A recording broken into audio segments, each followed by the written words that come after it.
Assignment, starring Brian Donlevy as Steve Mitchell.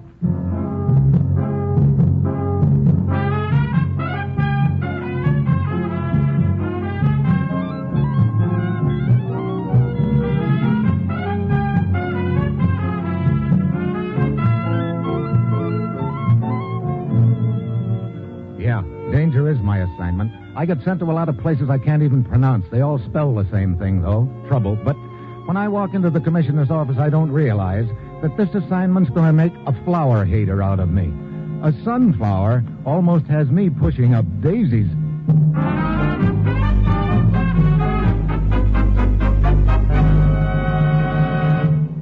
Morning, Commissioner. Ruth said you had an assignment for me. I do, Steve. Your plane leaves for South America in 1 hour. South America? Pretty hot down there this time of year, isn't it? Not as hot as it'll be after you get down there. Well, send me off to get shot at on a note of gaiety, I always say. Okay, what's the deal? Here's the deal, Steve. This country right here on the map. Yeah, I might have known. What do you mean? I read the newspapers, too, you know. Then you know the background of the deal. Pretty much. That particular country's on the fence politically. There's an election coming up next week. The party in power is Democratic and friendly to us. The minority party is fascist and not friendly to us. Right. Last night, Borrego, head of the minority party, was murdered. What? And what's worse, the man they suspect of murdering Borrego is an American named Hartley. Oh, fine. Has he been arrested? No, he's in hiding somewhere in that country. It's a mess, Steve. If Hartley did kill Borrego, the resulting tension and anti-U.S. propaganda will be enough to switch the election over into the hands of a hostile minority. Yeah. Hey, look, you say if Hartley killed Borrego. I kind of get the idea that you think the whole deal might be a frame, do you? I don't think anything, Steve. I'm sending you down there to do my thinking for me. Well, just one think, Commissioner. You take it. What's that? Suppose it isn't a frame. Suppose Hartley really did kill Borrego. In that case, Steve, we're licked. We haven't a leg to stand on. But that's just what you've got to find out, one way or another. Get down there, Steve, and do anything that's necessary to get to the bottom of this whole rotten mess. Well, that's it. You've got your assignment? Yeah, I know. Good luck, man. Good luck to you, too.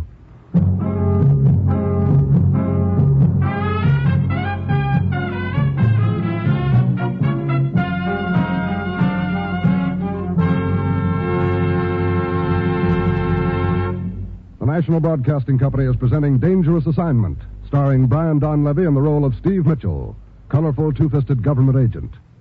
At all those places of the world where danger and intrigue walk hand in hand, there you will find Steve Mitchell on another dangerous assignment.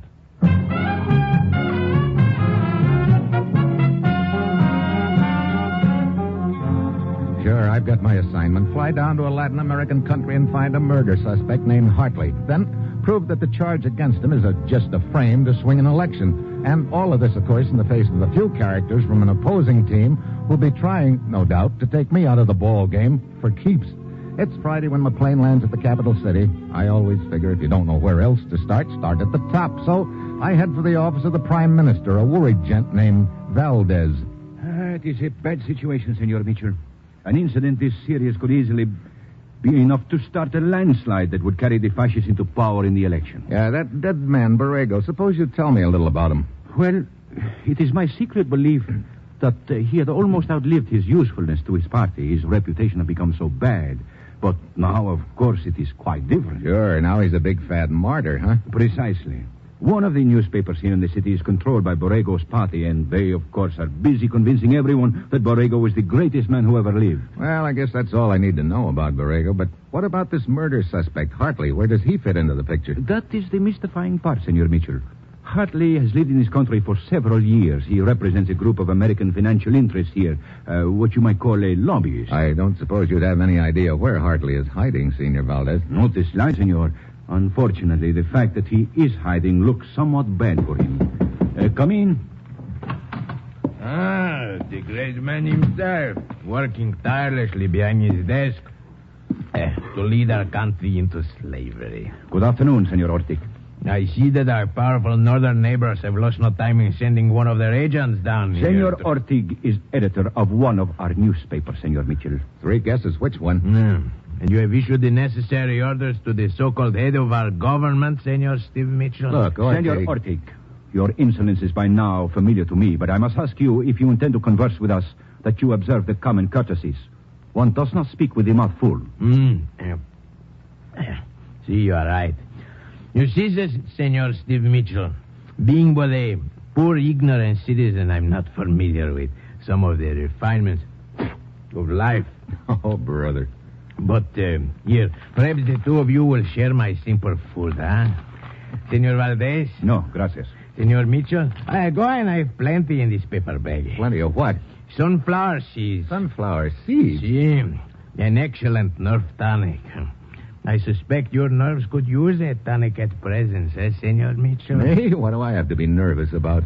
I see you are excellent bluffer, senor? Look, I'm just down here to see that this Hartley guy gets a fair shake. Indeed.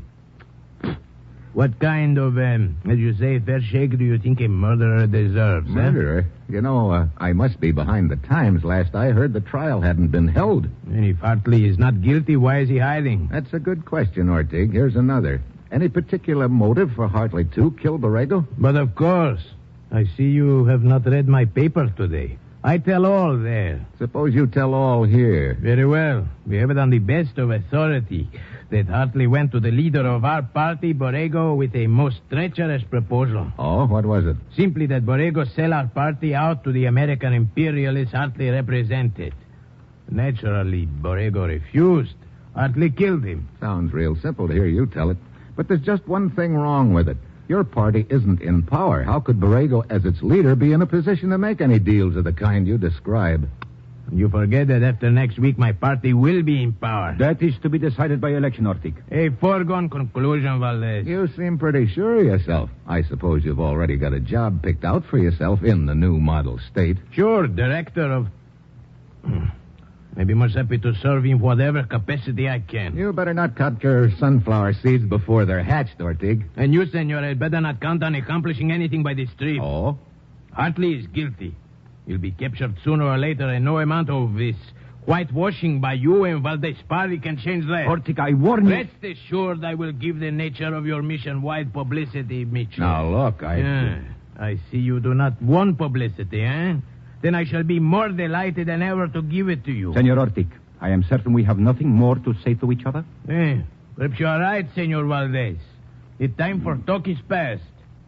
If I cannot persuade either of you to share my sunflower seeds, I leave. Sunflower seeds. Let's see. They use those in chicken feed, don't they? What do you mean by that? Nothing at all. I'll see you later, Ortig. Indeed you will.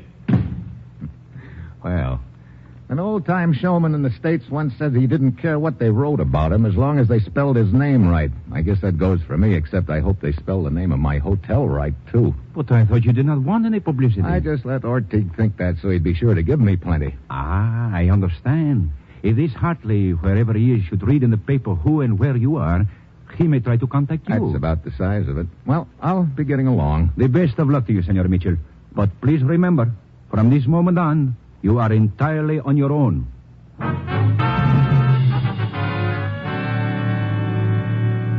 On that note of good cheer, I leave Valdez's office and start walking along the sidewalk back to my hotel. It's dark now, and then I notice a figure walking along the sidewalk on the other side of the street, parallel to me and a little behind me. Just a hunch, but I speed up a little. So does he. Then I slow down. He follows suit. Now I'm sure he's following me. Suddenly I turn down a side street. I hear hurrying steps behind me. Then suddenly ahead of me I see another figure. It's a trap.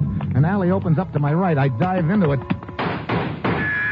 The slugs rustle my eyebrows. Then it's quiet. I wait a minute. Then ease out of the alley. No one in sight. I turn the corner and there's a figure in the doorway. I jump him. Let go of me. Just stand still, Buster. I said let go of me. That the same gun you were popping away at me with a minute ago? I'll take it. There. You have made a mistake, Senor Mitchell. I've made a mistake, but you know my name, huh? Don't give me that. I know your name because I have been following you. That's what I mean. But I am not one of those who shot at you a moment ago. Now, look, you expect me to believe that you didn't Mitchell, I do not feel obligated to prove what I say to you. And yet, if you will kindly place my gun under your nose and smell of it, you will see that it has not been fired recently. Huh?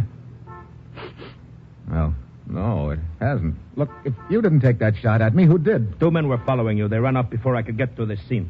Who are you, and how come you know my name? I'm Alfred Goya, chief of police. Why? Precisely.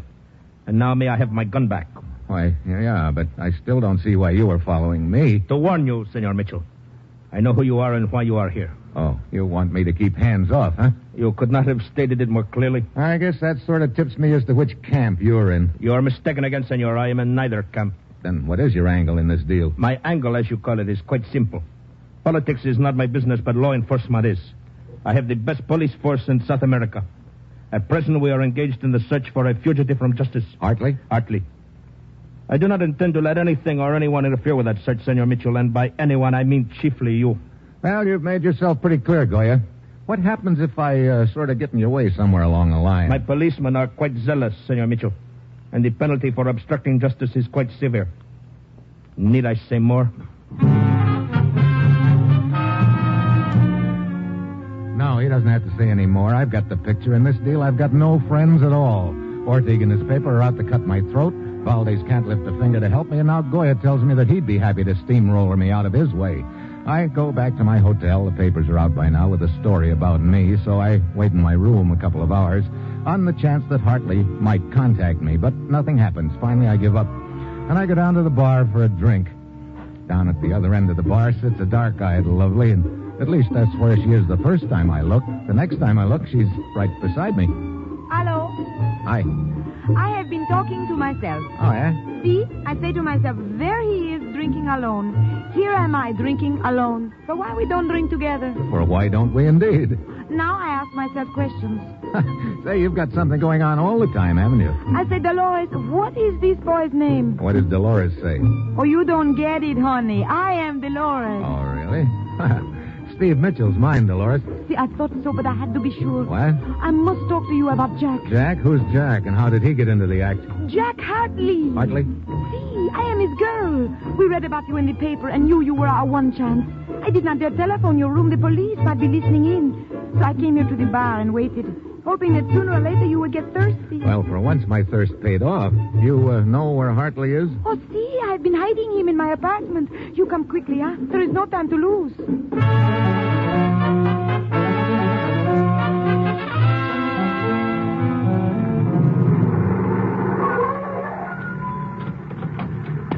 That's the apartment house up ahead. Oh, see.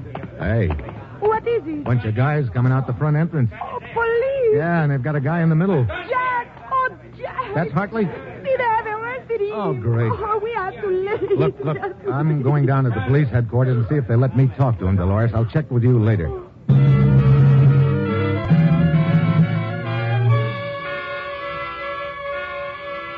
I find Goya in his office. With him is the editor, Ortig, smirking happily through a face full of sunflower seeds. So, Senor Mitchell, your trip down to our country was quite in vain, eh? Too bad, too bad. Well, try not to cry, Ortig. What is it you wish, Senor Mitchell? I'd like to talk to Hartley, or maybe you'd rather I didn't, huh? I see no reason why you should not. Come, I will take you to his cell. Okay. One moment. Senor Ortig, where are you going? Hmm? Oh, I thought I would go to the cell with I you. see no reason for that. Ah, but it was... You have already interviewed the prisoner. I have given you such facts as I possess. There is no need for you to accompany Senor Mitchell. As you say, Goya. I'm sorry, chum. Thanks for getting repulsive off my neck, Goya. Hartley's cell is the one at the end. One thing maybe you wouldn't mind telling me, huh? And what is that? You and your boys did a good job of finding Hartley and locking him up. Did it ever occur to you this whole deal might be a frame? Who can say? Well, what if you found out it was? Then I should work equally hard to free Hartley. You intend to do anything about finding out? Here is the cell, Senor Mitchell. You may have 5 minutes alone with a prisoner. Hello, Hartley. Who are you? Steve Mitchell, government agent from the States. Oh? What do you want? Look, you probably know the deal better than I do. There's an election coming up here next week. The minority part wants to win. They also want to discredit the United States. So they take a U.S. citizen, you, and rig a frame on you. Frame? They charge you with the murder of their party leader, Borrego. Now, if you can just give me some idea who might be in on it, some lead... Mitchell, Yeah? you're wasting your time. What do you mean? It's no frame. They're right. I really did kill Borrego.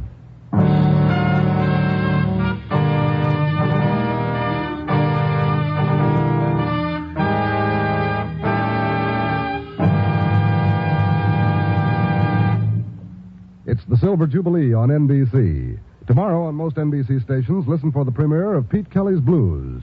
Pete Kelly. He lived the fast life of a prohibition musician when Kansas City was the heart that beat the tempo of the roaring 20s. His trademark was a Boston 3-star cornet.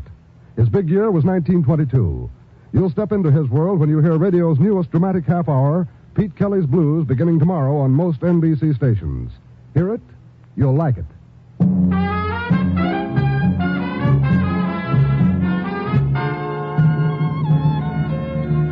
And now, back to Dangerous Assignment, and Brian Donlevy as Steve Mitchell.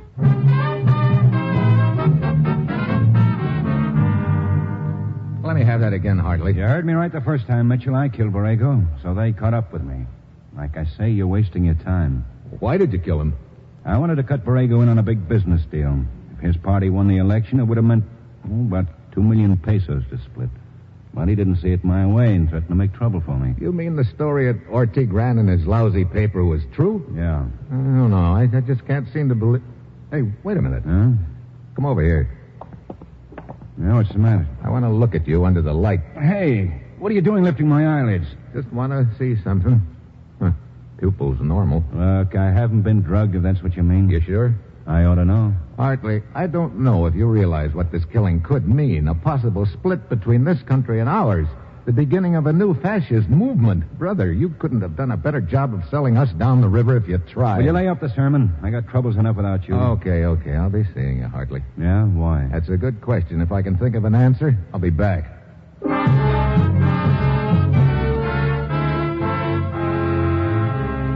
Guard leads me out of Hartley's cell, and I start down the corridor wondering what I'm going to do. Then I spot a little gent massaging the floor with a broom. I get an idea. Senor, Huh? excuse me, please. Under your feet, I can sweep. Oh, you work here, Benito, senor. You're most polite to put it the way you do. What do you mean? I work here, see.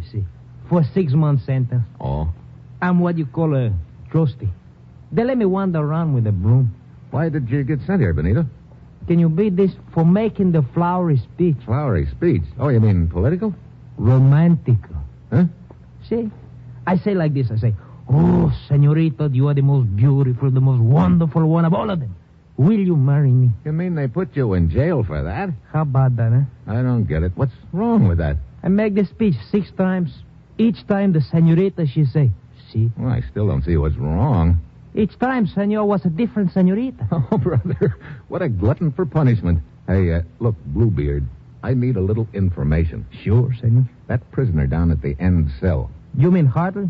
What about him? has there been any rough stuff used on him? Oh, you mean they've been pushing him around? Yeah. No. You see anybody go in that cell with a hypodermic needle? No, senor.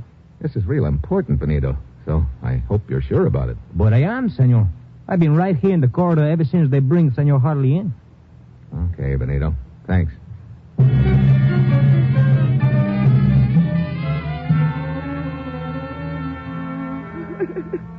Oh, look, Dolores. Crying about Hartley's not going to help. I just don't see what else I can do. I know, Senor Mitchell, you have been most kind to all you have. It is just I cannot seem to believe it.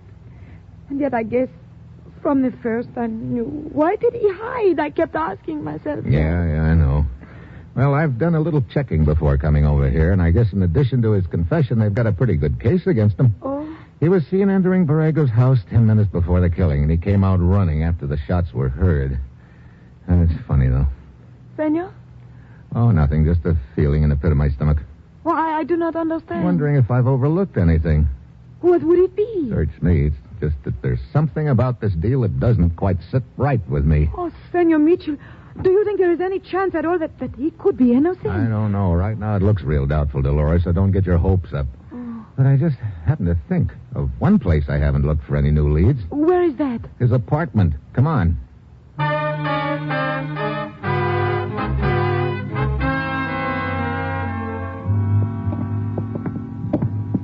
There is Jack's apartment, Senor Mitchell. The door on the right. Okay, maybe I can get the manager to let us in and... Hey, wait a minute. The door is ajar. Well, come in, Senor Mitchell. Come in. My old friend, the chief of police. Indeed. Senorita. Senor Goya? Little surprised to see you here, Goya. May I ask why? I thought you had all the case and evidence you needed against Hartley, that everything was all set. It isn't possible that you think the deal could still be a frame, is it? As I told you before, I'm interested only in seeing justice done, Senor Mitchell. So am I, Goya. That's why I came here. See if I could turn up anything in the way of a lead. But if you've already gone over the place... I arrived only a moment before you, Senor. I see. But what is it you are looking for, Stephen? There you've got me, Dolores. I don't know. I'm just checking the tables, the drawers, the ashtrays, the rug. What is it, Mitchell? What did you pick up off the rug? Goya, did you come here alone? See? Has anyone else been here since Hartley went into hiding? No, Senor. The room has been kept locked and under guard at my order. Why? Thanks. Where are you going, Senor? See you later.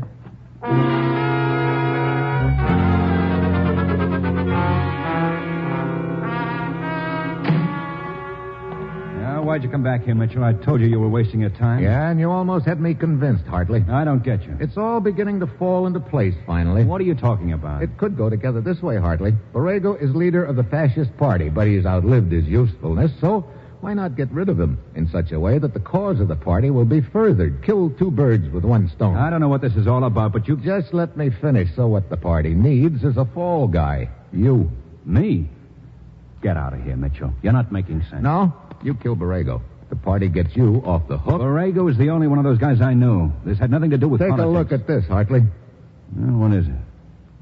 A little gray and white husk or something. It's the shell of a sunflower seed, and I found it in your apartment. Sunflower seed? Yeah. You know someone who's always stuffing them into his big fat face, and so do I. Ortigue, the editor of the fascist newspaper. Look, Mitchell. Know how that adds up to me? Ortigue was in your apartment cooking up this whole deal with you. That's a lie. You take the rap for them and they get you off. Was that it? No. You're a real keen, patriotic kid, Hartley. Get out of here. Okay, I will, but first just let me leave a cheerful little thought with you. Yeah, what is it? You think you've been pretty smart in this deal, but actually, you're the world's prize sucker. Yeah, okay, you've said your say, now get out. Execution in this country is by firing squad, isn't it? What did Ortigue tell you? That he had connections who'd make sure there were blank cartridges in the gun? Shut up and get out of here. You know, from the look on your face, I'd say that was the gag, all right. Blank cartridges in the firing squad gun. You through now? Sure, I'm leaving. And there's something to remember me by. You really think your beloved party boys want somebody left alive who knows as much about the deal as you do? What do you mean by that? You really think those are going to be blank cartridges? Mitchell, So long, Hartley.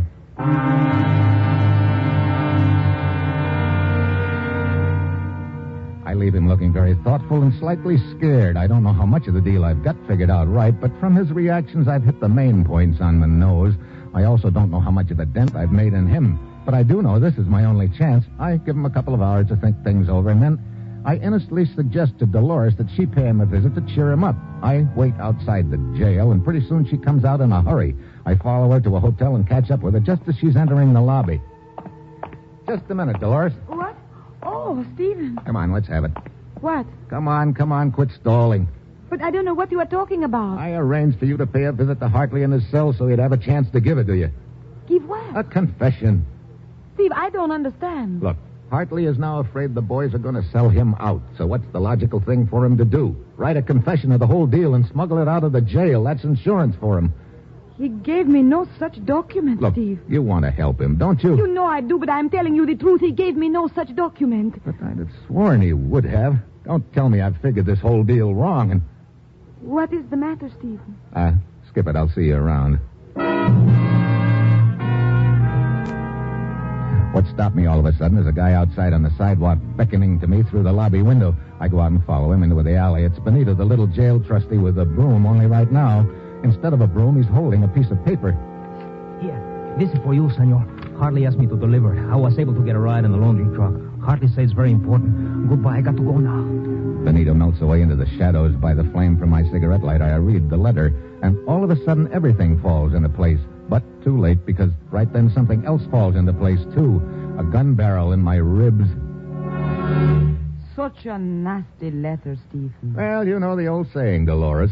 Eavesdroppers always hear ill of themselves. I guess that also applies to reading letters over other people's shoulders. Fortunate for me that only you have read the letter, Stephen. It sure is. It says that you killed Borrego and sugared Hartley into taking the rap, telling him he'd be taken care of. He would have been, too. Sure, by the firing squad with real bullets. That shuts his mouth. Your party is rid of Borrego, and rides into power on a wave of anti-U.S. feeling. You analyze our plan very well. And I must thank you for mentioning the possibility of Hartley writing such a letter as this, Stephen. Otherwise, I might not have known about it. But when I saw the little man beckoning to you through the window, I followed. Yeah, you can chalk that bloomer up to me, all right. When I sent you to see Hartley, I figured he'd give you the letter, but naturally he wouldn't. Well, all of that does not matter now, Steve. I'm afraid it must be goodbye for you. Just a minute, Dolores. What did you stand still, Steve? You can't get away with this, you know. No, and why not? That little guy who brought me this letter. What about him? He left. No, that's where you're wrong. He's still around in the shadows right near here. Stephen, really, you can do better than that. Sure, he's really a policeman, special police, one of Goya's men. Stephen, really? We rigged that act in the lobby window to draw you out here in the alley. We figured you might start shooting in the hotel and somebody'd get hurt. You have quite an imagination, Steve. That right hand of yours, I see you bringing it up slowly. Stop it. Better drop the gun, Dolores. Like I tell you, Benito is standing right over there in the shadows, and he's got you covered. The oldest bluff in the world. No bluff, senorita. Hey, he is there. What in the world? Thanks for turning your head, baby. Too late, I'll take the gun now. Thanks. You tricked me. Yeah, so I did, as it turned out. But believe me, it was as big a surprise to me as it was to you. What, you were just bluffing. I sure was. Senor Mitchell, you all right? Yeah, Benito. Thanks to a big assist from you. You'll be interested in knowing that I just passed you off as one of Goya's special police. Indeed. That makes you a quick thinker, senor. Yeah, I told Dolores you rigged that act in the lobby window to draw her outside so nobody'd get hurt. See, very quick thinker. Also slightly psychic. Psychic? See, that is why I lure her outside. Wait a minute, who are you? You just said it. One of Goya's special police. Oh, brother. Now I've seen everything. You see, Goya, like yourself, suspected a frame. I was stationed at the jail. When Hartley lost his nerve and wrote the confession, we know that we are right. But we needed to catch the senorita also. And now we have caught her. Well, looks like Goya deserves a lot more credit than I gave him. He's a good man, senor. Who incidentally thinks the same thing about you. Oh? He is interested in knowing what clue put you on the right path. Sunflower seed in Hartley's apartment? See, that connected Hartley and Ortiga. Yeah. That sunflower seed sort of ruined Ortiga in his plan, which is quite fitting. He's a pretty seedy character anyway. Oh, senor.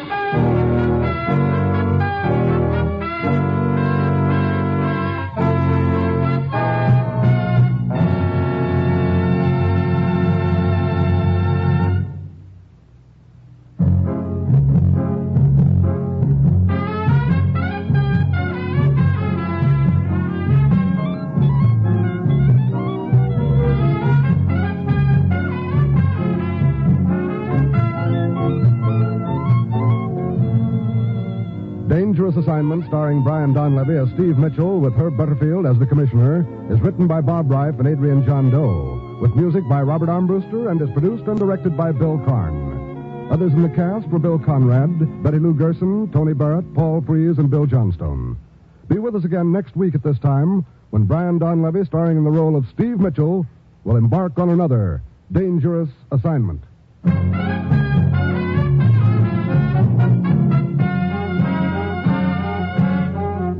Hi, my name is Joe, and I'm a home decor overspender. Hi, Joe. I made a breakthrough. I found HomeSense. It's unreal. So many brand name sofas. I bought one. Oh, wow, really? It's okay. The prices, so low. Lighting, unexpected. Rugs, handcrafted. Wall art, eclectic. I go back like every week. No, it's always different. New unique decor, same great savings. Every time you go. Field trip. HomeSense. Standout pieces, outstanding prices.